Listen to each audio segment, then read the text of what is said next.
Hi, my name is Jeff. I am a compulsive debtor. Hi, Jeff. I came into this program 10 years ago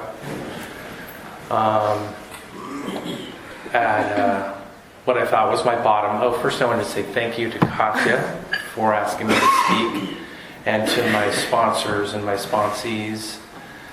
And I'm just so grateful that there's a place like this, that people, where I don't feel alone. So came in 10 years ago to this meeting, and I came in with about, I'm not sure, but it was right around $65,000 in debt. And it was the vast majority. There was a couple small debts in addition, but it was family debt. So I owed my father, and he kept careful track. And I kept debting for about a year. And I worked my way up to about $85,000 in debt. I know that to the penny. And I track as I pay back. I only have the debt to my family remaining. So I've kept careful track of my debt repayment. And it's tools like that it would never have occurred to me before DA that there was a way to do that. And it certainly would never have occurred to me that was a way to maintain my sanity and increase my serenity. So that is just a miracle to me. And of course, in the beginning, I was resistant. People would say, I'd have a PRG. People would say, well, start making a debt payment plan. I don't need that. I only have 7 debts. And 6 of them are tiny, and I just resigned. I'm still working on my resistance. So what happened? A lot. About 18 months after I came in, my wife got a job in Seattle. And she's in this fellowship as well. And so I watched, she'd been in about 18 months at that, well, a little bit longer than me, but I'd watched her recovery, and then this miracle happened that was like incredible. About 3 months prior, we decided we were over LA. Where do we want to live? We want to get the heck out of here. And Seattle was number 1 or number 2 on that list. And it was really powerful. Just watching her essentially say yes. She didn't really, it was, I want to say a lesson, but I don't know that I've learned the lesson yet, but it was an example of the power of saying yes. And we ended up living there about 9 years, just shy, and we moved back in January.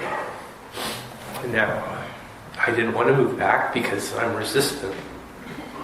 She grew up here, and she really wanted to move back, so we talked about that for a few years. And here we are. And it's really reassuring that this meeting's still here, and that a lot of people still come, and that the people are doing so much service. This was a meeting that, knowing this meeting was here, and I visited a few times over the years, but knowing this meeting was here, it meant so much.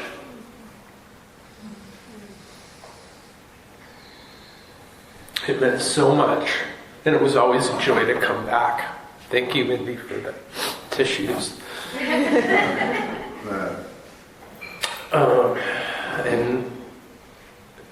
But really the bulk of my recovery happened, to date, happened in Seattle. So I have a strong affinity for it's different up there. There's not a meeting like this, for example. So I came in with all that debt and all that resistance. I found a sponsor. I started working the steps. And little by little, things changed. Little by little. I hear a lot of stories of people who come in, have incredible recovery in the first year. I'm not one of those people. Spiritually, I have a lot of recovery, but it doesn't show up in my earning or in my debt repayment. And it's really scary. But I know that if I stop coming, I'm going to be in deep trouble. And it's not going to get better. So things have gotten better.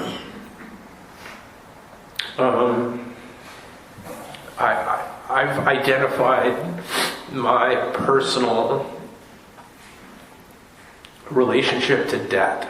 I don't have credit card debt. I've had it a couple times in my life for less than a year, and I don't like it. And that was not my issue. But my issue is scarcity.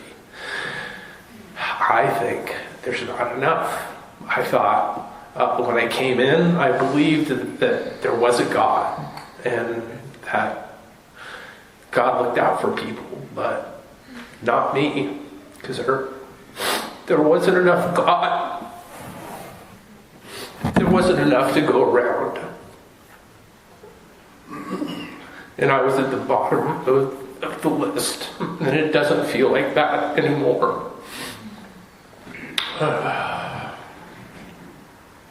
I'm having a hard time today because I got some hard news yesterday that I'll get to.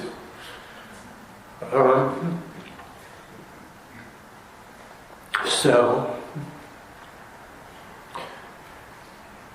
during our time in Seattle, I had a series of jobs.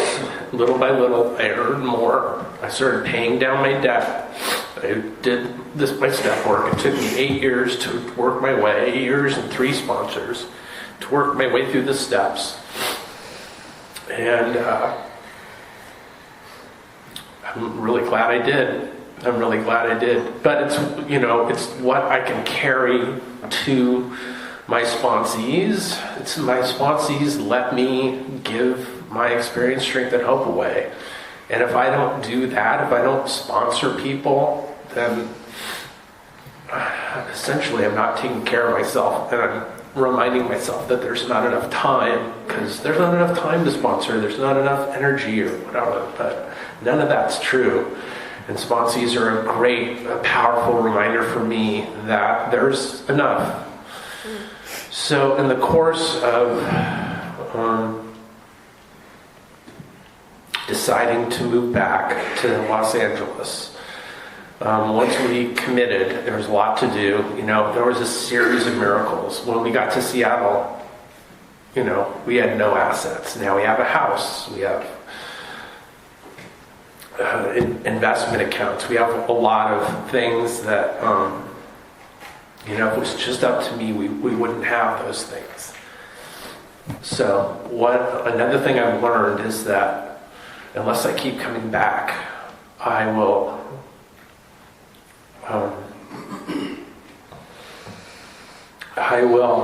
slip, and I will convince myself once again that there's not enough.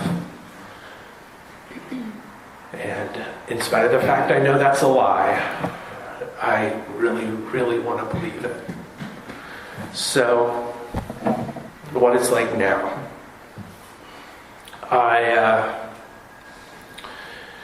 I had, because of this meeting, and because we were moving back, I had a phone list from years ago, and I reached out to people as we were deciding to move, preparing to move, and asked for a PRG, and they're in the room today. And with their support, and by not being resistant, by saying yes, and to the best of my ability, doing the things that they tell me to do, I got a job before I got here. And I actually had 2 offers. So that's a miracle. That was not what it was like before.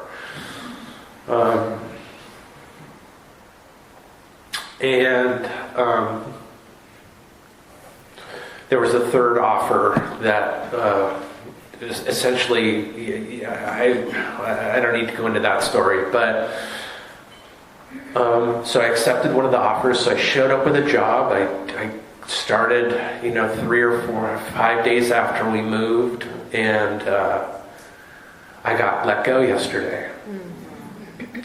And what's really different for me now is that before DA, I would have acted out. I would have said, look, there's not enough. This is proof.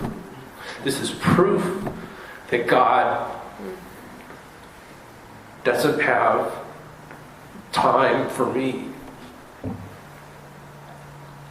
And because of what I've learned here, the first thing I did was let my wife know. But then I started making outreach calls. I probably made 10 yesterday. I talked to a bunch of people. Everybody, the feedback was all, what are you doing to take care of yourself? What does your self-care program for the day look like? Another miracle, another gift of the program. Another thing I would not have done was my first thought walking out of my former boss's office was, what's my self-care program for the day? I know, I'll drink water. I'll clean out my office. I'll get in my car. I'll make outreach calls. I won't drive until I feel settled. And I followed the plan. So this was a very different share than I thought it was going to be when Katya asked me. But